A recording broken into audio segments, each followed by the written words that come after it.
अब देवभूमि की खबरों पे आएंगे। देहरादून में मुख्यमंत्री पुष्कर सिंह धामी टपकेश्वर महादेव मंदिर पहुंचे, जहां उन्होंने महादेव की पूजा अर्चना की और आशीर्वाद लिया। इस दौरान सीएम धामी ने मां विष्णा देवी भी गए और उनके साथ वहां पर वो मौजूद रहीं।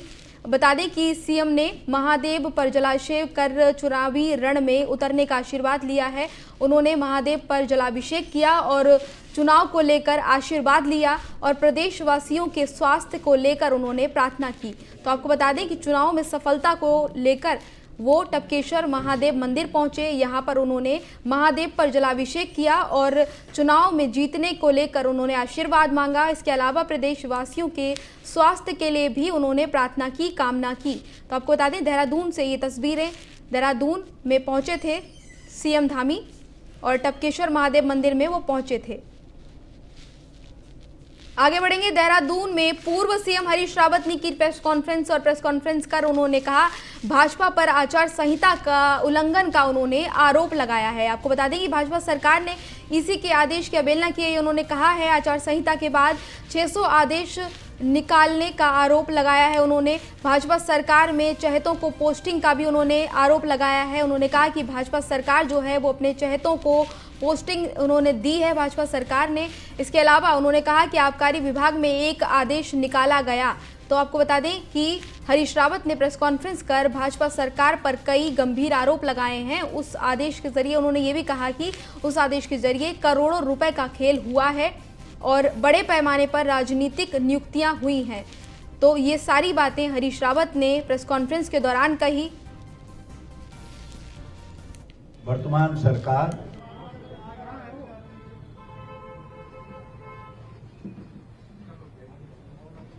इलेक्शन कमीशन के आदेश की पूर्णतः नग्न तरीके से, बेहद शर्मपूर्ण तरीके से अवहेलना कर रही। आपसे शेयर किया था कि किस तरीके से इलेक्शन की घोषणा के बाद, डेट की घोषणा के बाद आबकारी विभाग में एक आदेश निकाला गया और उस आदेश के जरिए किस प्रकार करोड़ों रुपए का खेल। और इसी खबर पर ज्यादा अपडेट के साथ हमारे साथ देहरादून से हमारे संवाददाता संदीप नेगी हमारे साथ जुड़ गए। संदीप, हरीश रावत ने भाजपा पर कई बड़े गंभीर आरोप लगाए हैं।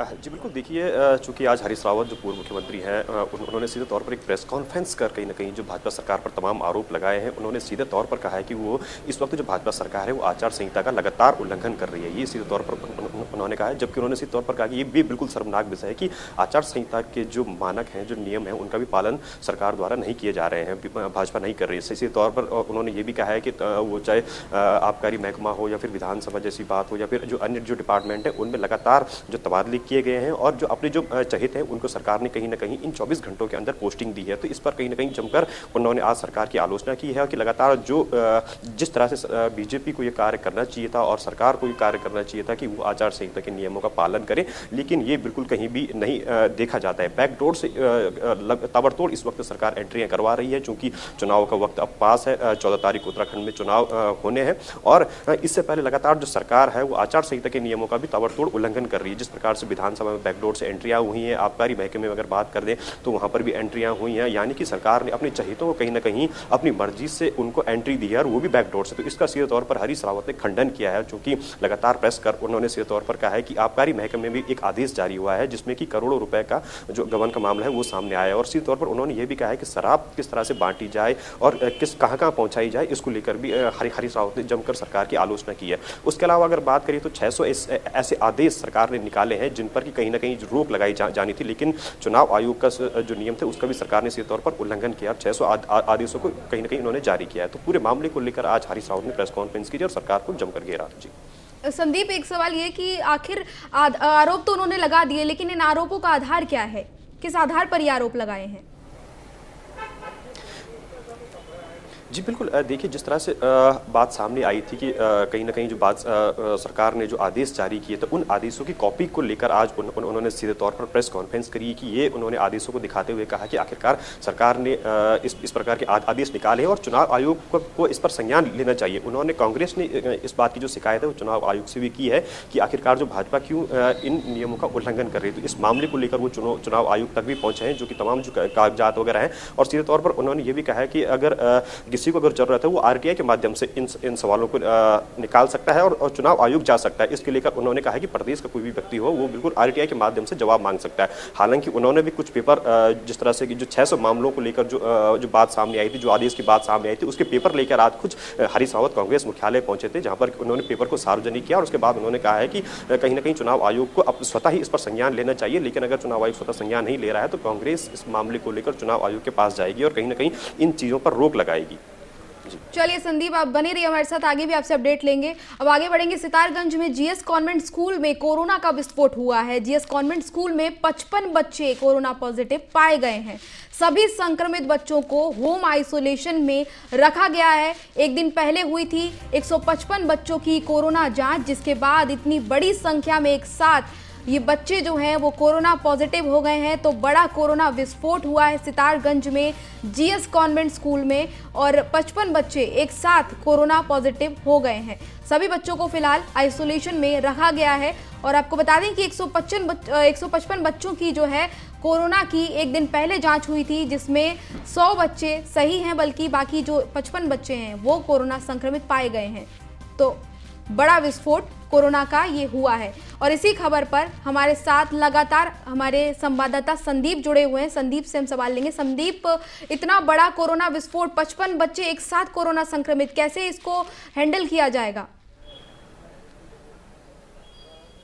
जी बिल्कुल, देखिए ये अब उत्तराखंड में लगातार जो है कोरोना के केसेस जो है वो लगातार बढ़ रहे हैं और इसी क्रम में सितारगंज में जिस तरह से ये नया मामला सामने आया है, क्योंकि 55 बच्चे जो है वो कोरोना पॉजिटिव एक साथ पाए गए हैं और एक दिन पहले ही इनका जो टेस्ट करा गया था, जिसमें कि जो कॉन्वेंट स्कूल है वहाँ पर सितारगंज में एक साथ 55 बच्चे कहीं ना कहीं पॉजिटिव आ गए हैं और अब इनको होम आइसोलेशन स्वास्थ्य विभाग द्वारा कर दिया गया है। साथ ही जो अन्य बच्चे हैं उनकी भी लगातार वहाँ पर जाँचें की जा रही हैं। चूँकि आपको बता दें कि महज 2 दिन पहले ही इन बच्चों का टीकाकरण भी वहाँ पर करवाया गया था, लेकिन उसके बावजूद भी कहीं ना कहीं 2 दिन बाद जिस तरह से कुछ बच्चों में जो सिम्टम्स आए थे कोरोना के, तो उसके चलते वहाँ पर कोविड टेस्ट वगैरह किया था। तो 155 बच्चों का किया था, जिनमें कि 100 बच्चे तो नेगेटिव हैं, लेकिन अगर बात करें तो 55 बच्चों कहीं ना कहीं पॉजिटिव आए हैं, जिससे कि पूरे क्षेत्र में जो है काफ़ी जो माहौल है वो डर का बना हुआ। अब ऐसे में दिक्कत तो सबसे बड़ी बात यह है कि उन 55 बच्चों को होम आइसोलेट कर दिया गया है, लेकिन जो उनकी जो पारिवारिक स्थिति है, क्या उनकी परिवार वालों का भी टेस्ट होगा, ये कहीं ना कहीं अब स्वास्थ्य विभाग के लिए चुनौती यहाँ पर बनता जा रहा है। तो लिहाजा अब कहीं ना कहीं जो स्वास्थ्य विभाग की जो टीम है वो और भी सक्रिय होकर उन जगहों पर कार्य कर रही है। लगातार जो कोविड का जो टेस्टिंग प्रक्रिया है उन सब चीज़ों को वहाँ पर बढ़ा दिया जा रहा है। फिलहाल अगर स्कूल की बात करें तो 55 उन बच्चों को होम आइसोलेट ही घर पर कर दिया गया है। जी तो चलिए संदीप, तमाम जानकारी के लिए आपका बहुत बहुत धन्यवाद। आगे बढ़ेंगे। दिल्ली के उप मुख्यमंत्री मनीष सिसोदिया का संबोधन, उन्होंने उत्तराखंड की जनता को, मनीष सिसोदिया ने संबोधित किया। जनता सोच समझकर वोट दे, ये मनीष सिसोदिया ने उत्तराखंड की जनता को जो है कहा है। उत्तराखंड में कांग्रेस और बीजेपी ने उत्तराखंड को बर्बाद कर दिया है, मनीष सिसोदिया ने कहा। और इसके अलावा उन्होंने कहा कि अलग राज्य का सपना आज तक साकार नहीं हुआ है और सुविधाओं के अभाव में लगातार पलायन जारी है। अच्छे स्कूल, स्वास्थ्य, रोजगार के लिए वोट दें। 21 साल पहले जैसी स्थिति उत्तराखंड की आज भी है, ये सब मनीष सिसोदिया ने कहा है। इसके अलावा उन्होंने कहा कि उत्तराखंड को आपके नए रूप का विकल्प मिल चुका है। आपने दोनों पार्टियों को 10-10 साल दे दिए। एक मौका केजरीवाल जी की राजनीति को देके देखिए, जिस तरह से दिल्ली में बदला वैसे बदलेगा। एक मौका देके देखिए और काम ना करें, आपको लगे कि काम नहीं किया तो 5 साल बाद वोट मत दीजिएगा। ये कोई कांग्रेस और बीजेपी का नेता नहीं कर सकता, क्योंकि उनको पता है कि चुने जाने के बाद उनको काम नहीं करना। लेकिन मैं ये कह रहा हूं, अरविंद केजरीवाल जी ये कह रहे हैं, इसलिए कह रहे हैं कि इस दावे के साथ कह रहे हैं कि जब मौका देते हैं तो जैसे दिल्ली में करके दिखाया वैसे उत्तराखंड में भी करके दिखाएंगे। घोषणा करने वाले नेताओं पर भरोसा मत करो, गारंटी देने वाले और करके दिखाने वाले नेताओं पर भरोसा करो। 14 तारीख का दिन उसी का दिन है। ये चुनाव का और खाली वोट डालने का दिन नहीं है, बल्कि अपने बच्चों के भविष्य, उत्तराखंड के एक एक आदमी के भविष्य पर, अच्छे भविष्य पर मोहर लगाने का दिन है। झाड़ू पे बटन दबाएंगे तो आगे बढ़ेंगे। विधानसभा चुनाव को सफलता के साथ संपन्न कराने के लिए जिला निर्वाचन अधिकारी पौड़ी डॉक्टर विजय कुमार ने अधिकारियों के साथ बैठक की है। जिलाधिकारी ने कहा कि जिले के हर बूथ पर 4 कर्मियों को तैनात किया जाएगा। इसके अलावा उन्होंने कहा कि कर्मियों का डाटा तैयार किया जाएगा। बैठक में जिलाधिकारी डॉक्टर ने इन्होंने कहा कि आयोजित बैठक में संबंधित नोडल अधिकारियों को निर्देशित भी किया जाएगा। चुनाव को लेकर गंभीरता से कार्य करें, ये उनको निर्देशित किया जाएगा। संबंधित डाटा के आधार पर कर्मियों की नियुक्ति जो है उसके आदेश भी जारी किए जाएंगे। कर्मियों के नियुक्ति आदेश के बाद पहले सत्र में पीठासीन अधिकारी और पहले निर्वाचन अधिकारियों की ट्रेनिंग जो है वो भी की जाएगी। और उन्होंने कहा कि ट्रेनिंग के दौरान उन्हें निर्वाचन प्रक्रिया की समस्त जानकारी भी दी जाएगी। तो आपको बता दें कि हर बूथ पर 4 कर्मियों को तैनात किया जाएगा। ये बड़ी जानकारी उन्होंने दी है। उन्होंने कहा कि चुनाव को लेकर निर्वाचन आयोग ने ये जो बैठक की है उसको लेकर ये बड़ी जानकारी आपको बता रहे हैं। सभा निर्वाचन की तैयारियों के उपलक्ष्य में जनपद पौड़ी गढ़वाल में सभी जनपद स्तरीय अधिकारियों के समन्वय से आज निर्वाचन के दौरान जो कार्मिक कार्य करेंगे उनका फर्स्ट रैंडमाइजेशन का प्रक्रिया को संपन्न किया गया। हमारे 944 बूथ हैं और प्रत्येक बूथ पर हम लोग जो है 4 कार्मियों का ड्यूटी तैनात करते हैं। प्रिसाइडिंग ऑफिसर प्रथम अधिकारी, निर्वाचन अधिकारी प्रथम, द्वितीय और तृतीय, तो उनका डेटाबेस तैयार कर लिया गया है। संबंधित डेटाबेस तैयार करने के उपरांत उनको नियुक्ति आदेश जारी भी कर दिया जाएगा। इसके उपरांत जो है उनका ट्रेनिंग जो हम अरेंज कर रहे हैं उसका सेशंस को अरेंज किया जाएगा। और ट्रेनिंग के प्रथम सत्र में जो पीठासीन अधिकारी और निर्वाचन अधिकारी प्रथम है उनको हम ट्रेनिंग के लिए इनवाइट करेंगे। और उसके उपरांत जो है निर्वाचन प्रक्रिया का सभी आगे बढ़ेंगे। उत्तराखंड में भी कोविड-19 की बूस्टर डोज लगने की शुरुआत हो चुकी है। 60 साल से अधिक उम्र के बुजुर्गों और फ्रंटलाइन वर्कर्स को बूस्टर डोज लगना शुरू हो गया है। सभी सेंटर्स पर बड़े पैमाने पर सीनियर सिटीजन कोविड-19 बूस्टर डोज लगाने के लिए पहुंच रहे हैं और बुजुर्गों को ये जो बूस्टर डोज है वो लग रहा है। उत्तराखंड में भी फ्रंटलाइन वर्कर्स को भी इसका फायदा मिलेगा और सीनियर सिटीजन जो हैं वो कोविड-19 के बूस्टर डोज को लगाने के लिए लगातार पहुंच रहे हैं। भारी संख्या में सीनियर सिटीजन ये बूस्टर डोज लगवाने के लिए पहुंच रहे हैं। तो आपको बता दें कि उत्तराखंड में भी बूस्टर डोज की जो है शुरुआत आज से हो गई है और इसमें बुजुर्ग जो है वो लगातार पहुंच रहे हैं। के निर्देशों के बाद उत्तराखंड में भी आज से बुजुर्गों या यूं कहें 60+ के लोगों को बूस्टर डोज लगाने का काम शुरू हो चुका है। दून अस्पताल के ठीक सामने सुबह से ही कतारें देखी जा सकती हैं और कुछ लोग भी इनसे बात करेंगे। अंकल, आज से बूस्टर डोज लगाने का जो काम शुरू किया है ये कितना जरूरी मानते हैं आप? ये बहुत अनिवार्य है जी। को इससे बचने के लिए, ओमिक्रॉन से और कोरोना से बचने के लिए मैं थर्ड डोज लगवाने के लिए आया हूँ। सबको फ्री वैक्सीन मिल रही है और सब हर एक के लिए है, तो इसलिए जो है हम मोदी जी का बहुत धन्यवाद करते हैं। तो ये वो लोग हैं जो कह रहे हैं कि ये बूस्टर डोज बहुत ज़रूरी है और सुबह से ही लोग आए हुए हैं। आप बताइएगा, आप ये कोरोना की दवाई लगवाने आए, कितनी ज़रूरी है? ये तो बहुत ज़रूरी है क्योंकि इस टाइम कहीं भी सफ़र करने के लिए कहीं भी ज़रूरत पड़ती है। अभी मैं अपने बहन के यहाँ गया था, वहाँ पे भी प्रॉब्लम आई, तो उसके लिए बहुत ही ज़रूरी है कि हर आदमी इसको लगाए जरूर। तो ये लोग हैं जो कह रहे हैं कि सफ़र आदि भी यदि आप करते हैं तो इसकी आवश्यकता है। उत्तराखंड में मैदानी जिलों से लेकर पहाड़ के इलाकों में भी आज से इसकी विधिवत शुरुआत की गई है और व्यवस्था ये भी की जा रही है कि यदि किसी ने डबल वैक्सीन ली थी पहले, उनको कल मैसेज नहीं भी आया, तो वो मौके पर जाकर भी वैक्सीन ले सकते हैं। उन्हें पूर्व का प्रमाण पत्र दिखाने की या अपना आधार कार्ड मौके पर फोटोकॉपी के रूप में जमा कराने की ज़रूरत होगी। अपने सहयोगी विनय सूद के साथ सुदीप जैन, न्यूज़ 1 इंडिया, देहरादून। और इसी खबर पर हमारे साथ तो आपको बता दें कि कोविड की जो बूस्टर डोज है वो आज से लगनी शुरू हो गई है उत्तराखंड में और बुजुर्ग जो हैं वो पहुंच रहे हैं बूस्टर डोज लगवाने के लिए सेंटर्स पर। और आपको बता दें कि बूस्टर डोज जो है वो फ्रंटलाइन वर्कर्स को आज से और बुजुर्गों को लग रही है, इसको लेकर पहुंच रहे हैं लोग। और इसी खबर पर ज़्यादा अपडेट के साथ सुमित सैनी हमारे साथ, हमारे संवाददाता हरिद्वार से जुड़ गए हैं और संदीप नेगी भी हमारे साथ देहरादून से जुड़े हैं। सबसे पहले हम हरिद्वार का रुख करेंगे। हम सुमित, आप बताइए कि जो सेंटर्स हैं वहाँ पर किस तरह के इंतजाम किए गए हैं बूस्टर डोज को लोगों को देने के लिए?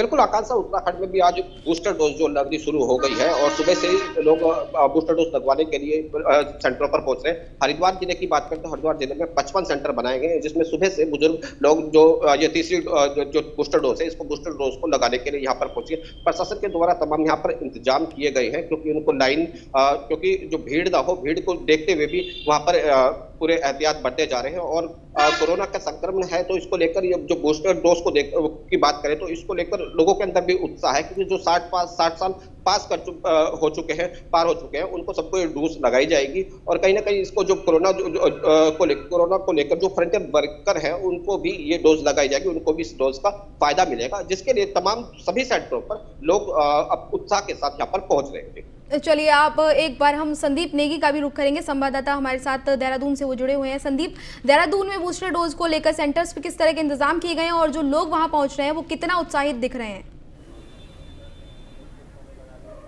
जी बिल्कुल, देखिए जो 60 पार के जो तमाम जो सीनियर सिटीजन हैं उनको लेकर कहीं ना कहीं सरकार ने बूस्टर डोज लगाने का आज से कार्य शुरू किया है। और सुबह से अगर मैं बात करूँ तो सुबह से ही जो तमाम जो सीनियर सिटीजन लोग हैं वो लगातार इन सेंटरों पर पहुंच रहे हैं और पूरे इंतजाम के साथ और 2 गज की दूरी और मास्क जरूरी वाली जो कोविड गाइडलाइन है उसके तहत यहाँ पर लोगों को बूस्टर डोज लगाई जा रही है। और भारी तादाद में यहाँ पर इन सेंटरों पर लोग आ रहे हैं। तकरीबन अगर बात करें तो 50 से ज़्यादा पूरे देहरादून डिस्ट्रिक्ट में ये सेंटर बनाए गए हैं और इनमें लगातार सुबह से ही कहीं ना कहीं जो लोग हैं वो बूस्टर डोज लगाने के लिए यहाँ पर तमाम रूप से आ रहे हैं। और चूंकि जिस तरह की जो फॉर्मेलिटीज़ यहाँ हैं वो सब इन लोगों के द्वारा पूरी कर दी जा रही है। और इसके अलावा जिनकी सेकंड डोज भी नहीं लगाई गई है, जिनके द्वारा नहीं लगाई अभी तक लगी है, तो इनकी जो सेकंड डोज भी है वो इन सेंटरों पर भी लगाई जा रही है। तो कह सकते हैं कि पूरी तरह से सरकार के द्वारा पूरी इंतजाम है वो पूरी तरह से कर दिए गए हैं और लगातार सुबह से ही जो सीनियर सिटीजन है वो यहाँ पर आ रहे हैं। जी चलिए सुमित, आपका बहुत बहुत धन्यवाद तमाम जानकारी के लिए। संदीप, आप हमारे साथ बने रहिए, आगे भी आपसे अपडेट लेंगे। आगे खबर चमोली में मौसम का मिजाज जो है वो लगातार बदल रहा है।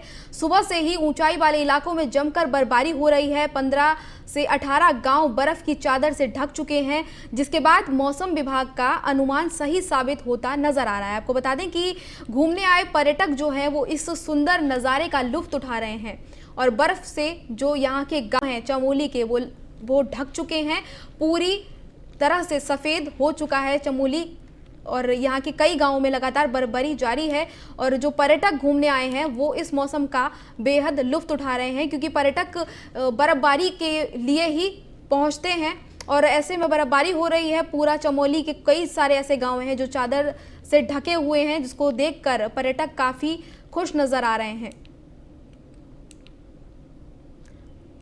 इसी खबर पर हमारे संवाददाता संदीप नेगी हमारे साथ बने हुए हैं। संदीप, बर्फ से पूरा चमोली जो है वो सफ़ेद हो चुका है, कई गांवों में बर्फ पड़ रही है, पर्यटक काफ़ी लुत्फ उठा रहे हैं इसका।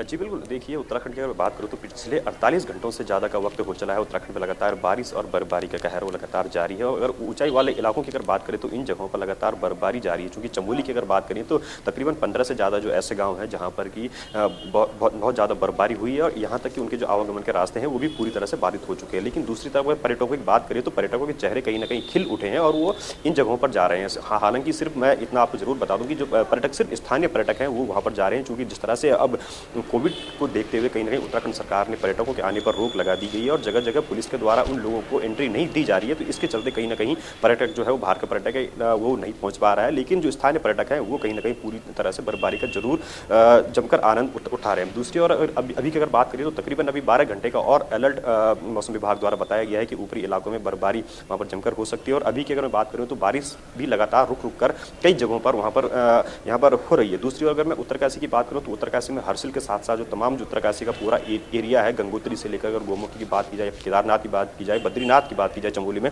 तो इन जगहों पर तकरीबन भारी बर्फबारी से पूरी तरह से जो आवागमन है वो बिल्कुल बाधित हो चुका है। हालांकि जो सरकार है वो SDRF को साथ लेकर और स्थानीय प्रशासन को साथ लेकर लगातार वहाँ पर रेस्क्यू कार्य कर रही है और जगह जगह जो आवागमन मार्ग है, संपर्क मार्ग है, उनको खोलने का जो कार्य है वो भी लगातार यहाँ पर चल रहा है। अभी भी अगर बात करें तो अगले जो 12 घंटे हैं वो मौसम के लिहाज से कहीं ना कहीं और भी ज़्यादा खतरनाक साबित हो सकते हैं, चूँकि जिस तरह से पर्यटक तो भले वहाँ पर जा ही रहे हैं जो बर्फबारी की जगह है, लेकिन स्थानीय लोगों को कहीं ना कहीं दिक्कतों का सामना जरूर करना पड़ रहा है, क्योंकि वहाँ पर विद्युत आपूर्ति से लेकर पानी की आपूर्ति से लेकर और जो आवागमन मार्ग है वो बंद हो चुके हैं। तो इसके लिए कहीं ना कहीं स्थानीय लोगों को जरूर दिक्कतों का सामना करना पड़ रहा है। जी जी संदीप, एक सवाल ये भी कि जैसे कि हम सभी जानते हैं कि बर्फबारी होती है और जब बारिश होती है तो अलर्ट भी जारी किया जाता है, तो प्रशासन की तरफ से किस तरह का अलर्ट जारी किया गया, क्योंकि पर्यटक जो हैं वो बाहर से आए हैं, उनको ज़्यादा जानकारी नहीं होती है इस बारे में, तो प्रशासन ने किस तरह का अलर्ट जारी किया है ताकि किसी भी पर्यटक को या किसी भी व्यक्ति को किसी भी तरह की कोई परेशानी ना हो? जी बिल्कुल, देखिए मौसम विभाग ने चूंकि पहले ही अलर्ट जारी कर दिया था कि उत्तराखंड में जो तकरीबन जो 10 तारीख तक है वो लगातार भारी बारिश और बर्फबारी की संभावना है, लिहाजा जो भी पर्यटक आता है वो सुरक्षित यहाँ पर आए और सुरक्षित स्थानों तक ही रहे, क्योंकि जिस तरह से मसूरी में जब हमेशा बर्फबारी होती है तो कहीं ना कहीं जो पर्यटक है वो मसूरी से लेकर धनौल्टी तक वो कहीं ना कहीं जाने की कोशिश करता है, लेकिन इस बार पुलिस ने पहले ही अलर्ट कर दिया था, पहले ही अल्टीमेटम वहाँ पर डाल दिया था और पुलिस के द्वारा जो वहाँ पर जो यात्री थे उनको बैन कर दिया गया था। तो ऐसे में कहीं ना कहीं जो पर्यटक हैं वो उन जगहों पर नहीं जा पाए हैं और लिहाजा सबसे बड़ी ये बात रही कि जिस तरह से अन्य सालों की तुलना में देखा जाता है कि पर्यटक वहाँ पर जाता है और भारी बर्फबारी के बीच वो कहीं ना कहीं फंस जाता है, जिसके बाद उसको रेस्क्यू करने की नौबत तक आ जाती है, लेकिन इस बार ऐसा बिल्कुल नहीं हुआ है, क्योंकि सरकार द्वारा पहले ही जो गाइडलाइन जारी कर दी गई थी। हालांकि उसमें सीधे तौर पर हम ये भी कह सकते हैं कि कोविड गाइडलाइन को देखते हुए भी कहीं ना कहीं जो पर्यटक है इस वक्त पहाड़ी इलाकों पर नहीं जा पाया, और दूसरी ओर जो बर्फबारी में भी प्रशासन ने पहले ही अलर्ट कर दिया था कि आखिरकार जब ज़्यादा बर्फबारी होती है तो वो लोग हैं वो वहाँ पर उन जगहों पर न जा पाएँ। तो इस बार कह सकते हैं कि कहीं ना कहीं जो फिलहाल बर्फबारी तो जरूर हुई है, लेकिन स्थानीय पर्यटक की अगर बात करें तो वो ही सिर्फ वहाँ पर गया है और बाहर का जो पर्यटक है वो फिलहाल नहीं पहुँच पाया है। जी चलिए संदीप, तमाम जानकारी के लिए आपका बहुत बहुत धन्यवाद। पाणा गांव में बहुत बर्फबारी हुई है, जिससे ग्रामीणों को बहुत परेशानियां उठानी पड़ रही है। जैसे आप देख सकते हैं 8-7 इंच तक बर्फ गिर गई है और ग्रामीणों के जो पानी के नल है वो जाम हो चुके हैं और जैसे रास्ते हैं वो बंद हो चुके हैं और ग्रामीण कुदाल फावड़ा लेकर गांव के बीचों के जो रास्ते हैं उनको बना रहे हैं, बर्फ़ हटा रहे हैं, गांव जो रास्ते में बर्फ़ गिर रखे हैं उनको हटा रहे हैं और ग्रामीण को बहुत कठिन दिक्कतें हो रही। तो बुलेटिन में फिलहाल इतना ही, मुझे दीजिए इजाजत, नमस्कार।